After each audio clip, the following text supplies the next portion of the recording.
I know that it's August now, but the last day of July really did bring a little bit of excitement to the helicopter flight simming community for Microsoft Flight Simulator 2024. And we got two great helicopters from two different developers that released on the same day. We got the Sikorsky S76 and also the Sikorsky S70, which you might also know as the UH-60 or MH-60, the Black Hawk or the Seahawk. These two helicopters actually shared quite a bit in development, and they were worked on parallel side by side. They actually share the same rotor, but there is quite a bit different about both helicopters, and they're a lot of fun to fly. This one is very exciting, and it is probably the best offering from Cowansim to date. There are a couple little things that probably needed some improvement, but there is a lot to be excited about for this helicopter. So even though these two helicopters share development, the UH-60 or the S70 program for Sikorsky started much earlier, and I believe the first flight was in 74, and then the first flight for the S76 was in 77. But both of them were adopted about the same time. So the Black Hawk entered service in 1979, and the first deliveries for the S76 to civilian customers was in the same year. So both of these helicopters really came onto the market at the same time and share a lot in their development history. And I'm really enjoying this add-on from Cowansim. It's a great helicopter. Let's take a look.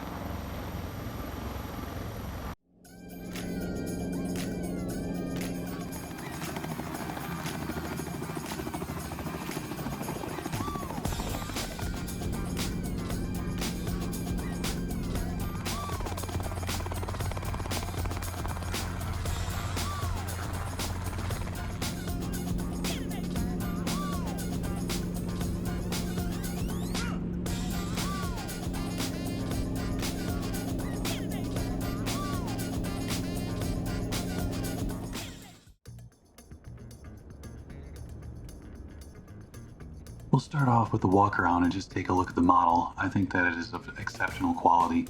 Cowansim's models always are, and this one has great detail in modeling, texturing, and mapping throughout. I have seen some other users in videos that they're not that happy with it. Personally, I think it's great. You really have to get unreasonably close positions to find anything that's not a good texture of good quality from a reasonable distance, which, I think I'm pretty close right now, but I would consider that a reasonable distance. It looks pretty good. There's a lot of detail, and it looks like a real helicopter to me. I guess another caveat to talk about is I'm inside, or I'm using Microsoft Flight Simulator 2024.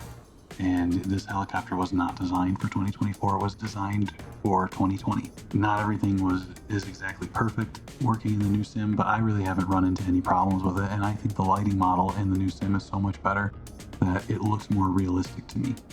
So just kind of walking around the helicopter, you can look at all the detail in the modeling. Getting a little bit closer to the gear, I guess you can see, and I'll point it out inside the cockpit too, where some of the texturing might not be of high quality, and it's kind of limited to the metal, painted metal nicks or wear. Those kind of textures I see are a little bit lower resolution than I would prefer. But everywhere else you look, the textures are top notch. They're great quality.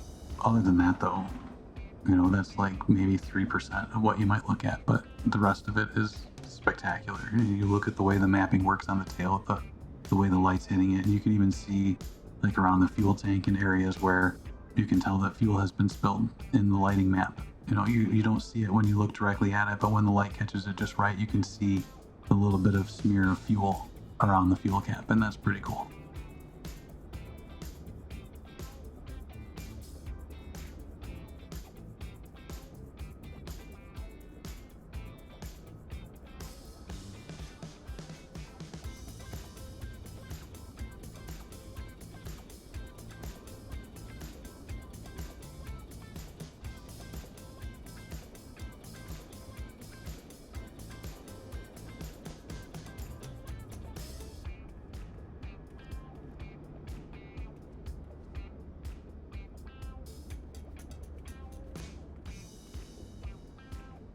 one of the other things I wanted to check as I was walking around and I saw all the detail here in the tail is the static wicks on the stabilator. I didn't have a chance yet. I keep forgetting to check while I'm flying to see, because a lot of aircraft, those kind of vibrate and wave around in the wind a little bit. So I want to check and see if that's something that's happening too, because it's just those little details, that kind of add to the immersion.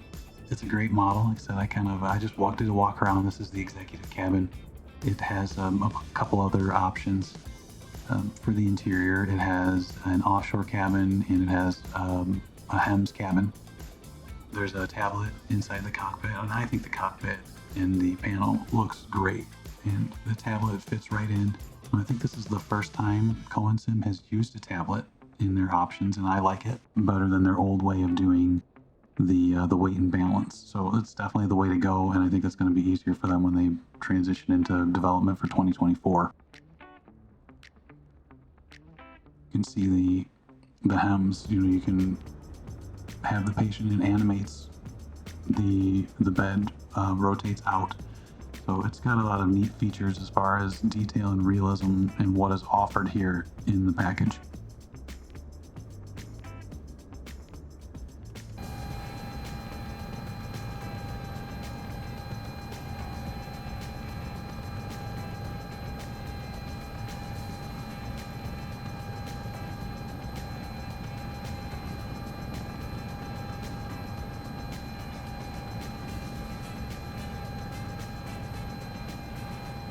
This first flight I did, I actually had not gotten my helicopter controls back yet, so I was flying it with the controller, so a gamepad. Actually, I've got it's not an Xbox controller, but it's a wireless controller, and man, I can't remember the brand name. And I thought it flew pretty well, and honestly, the first time I picked it up, I had forgotten to turn on the SAS, which is the augmentation stability.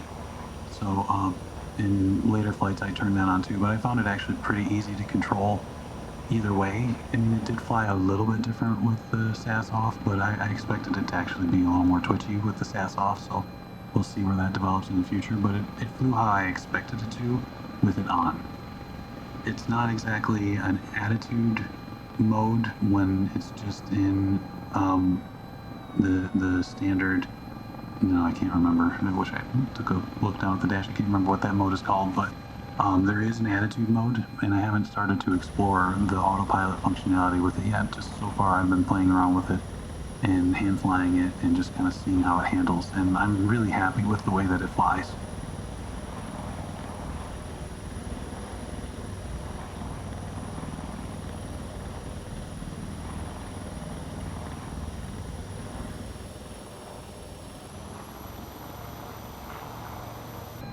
But you can see there are a couple of little things that they've been fixed now, and I know that there's been an update, and I haven't flown it with the controller since, but there were a couple of little issues with the control setup that were corrected.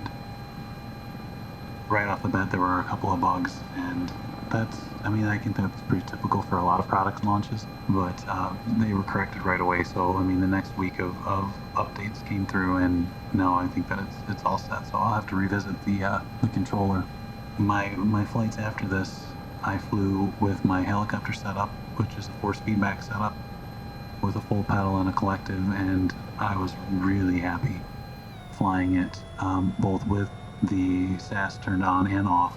I took a quick tour around Clifford's upcoming new scenery, which is the Yosemite Valley, and just the gorgeous waterfalls and detail that he's added in that area.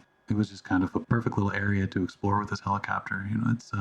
It's fast, so you can get in between the sites pretty quickly, but it's a helicopter. It can linger and loiter and take its time and fit into tight places.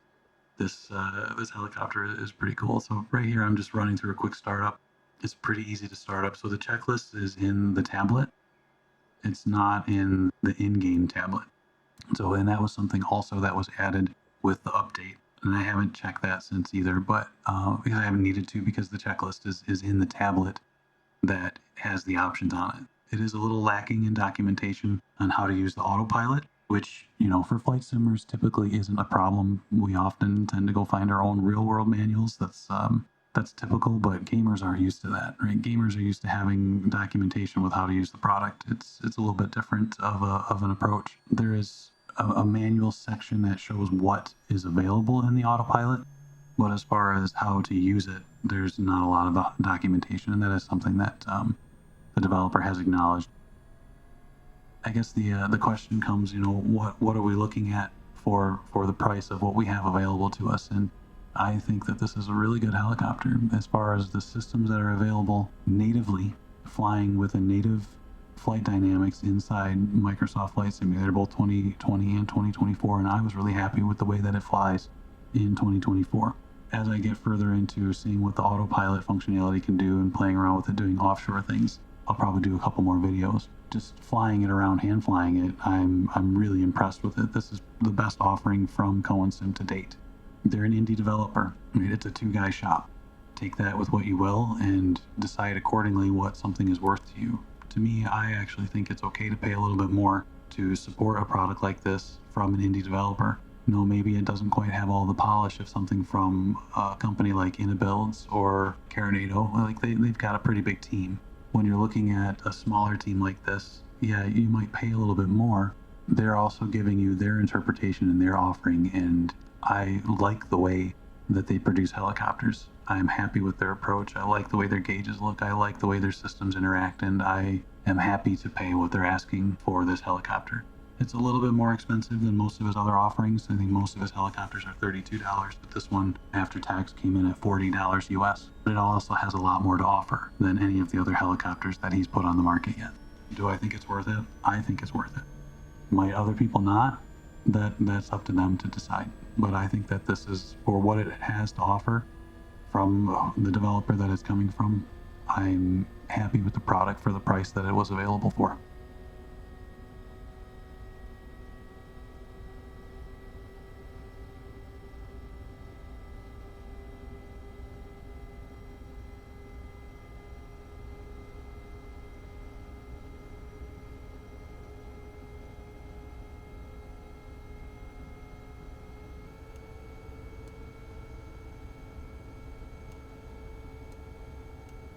Here, as I'm looking around the cabin, you can kind of see what I mean. The leather texturing and the lens texturing for the light, they're spectacular, but then just to the right of that, you gaze over and that painted metal surface that sees a little bit of wear. It's probably a handhold to get in and out of the aircraft, but that texture needs a little bit of improvement. When you look left here, the panel, the edges of the panel, those textures need a little bit of improvement, but everywhere else you look, the textures are gorgeous.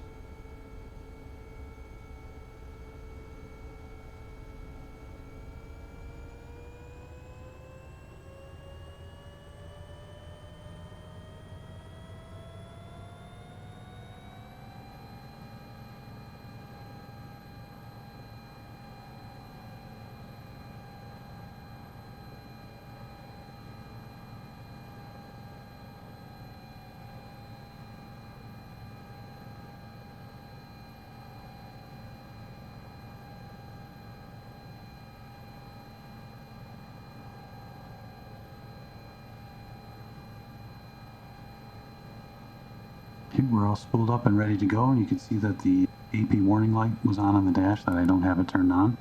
It's just when the autopilot is on, so when you have both channels AP1 and AP2 on, it's automatically in SAS mode.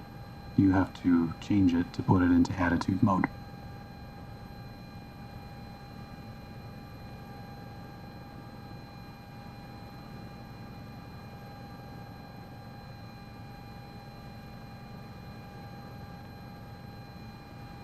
This last part of the video, after lifting off here, we'll just kind of cruise around some of the sites of Yosemite and enjoy what Clifford is bringing to his next offering here that will be out. I'm not exactly sure when. He hasn't announced a date, but he said it was coming soon, so I would expect to see it before the end of summer, but you never know.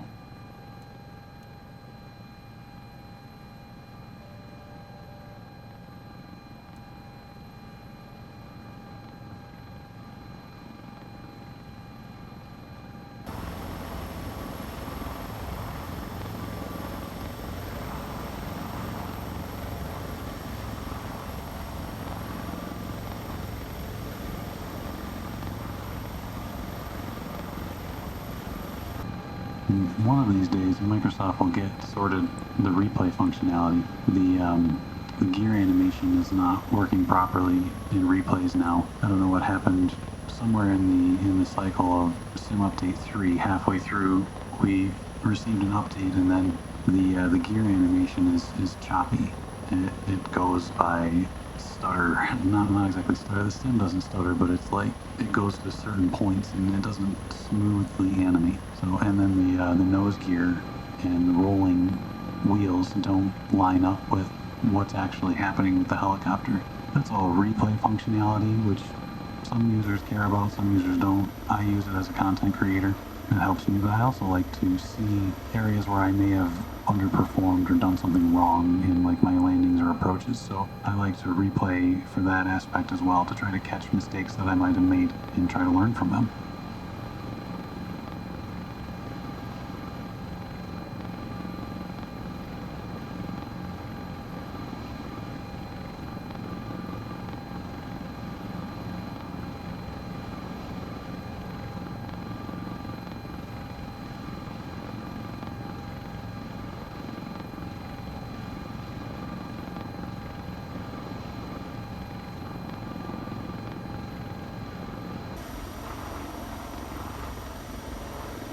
Then all aside, I'm getting my sim set up. I'm really happy with where it's at. Again, like those textures that people might not be happy with, if you're playing in 4K on a large screen, I could understand where that might bother you, but I'm flying in VR, and I was able to get a 5090 recently, so I was able to up my pixel density, so that just helps keep everything nice in the headset. But then still, to that same effect, those textures aren't that big of a deal to me. And I almost prefer that they're not ultra high resolution, because then I get better performance in VR. I guess it all really depends on your use case and what matters to you.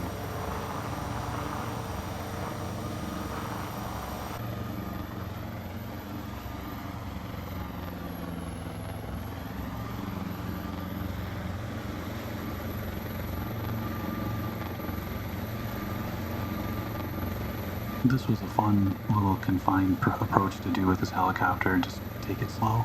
The stability was beautiful, and it just was very easy to manage. And this is pretty big. It's a pretty big helicopter for the space that we're putting it into here. So, you know, when you're looking at this spot trying to go in there, it doesn't look like much. Once you get the helicopter in there, you can see that there's actually quite a bit more room than it looks. But when you're coming in for the approach, it doesn't look like a lot of space.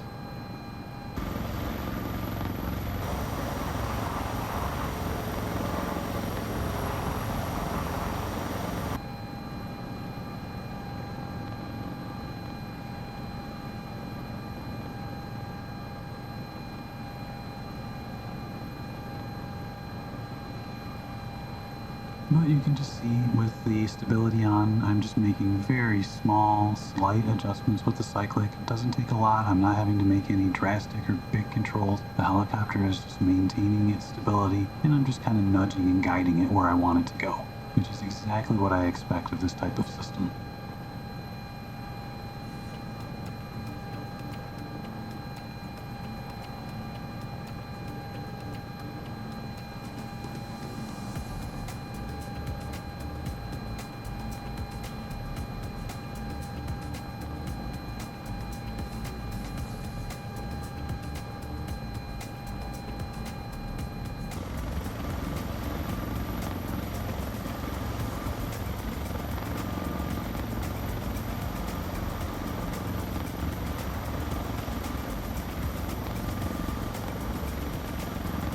That is just a great shot coming in here to the updated and beautiful models of this, I believe it's a hotel. I'm not going to try to pronounce it. It's a native name that I would just butcher, so I'm not going to, but it is kind of nice watching this approach, and you've got Half Dome in the background. It's just beautiful scenery. All the waterfalls that Clifford added is just a beautiful add-on to fly in. I cannot wait for him to release this for everybody to get their hands on it. It's beautiful.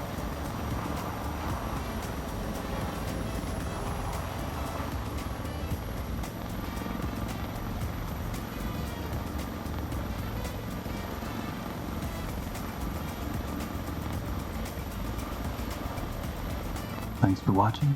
Be safe. Be kind. I'll see you in the next video.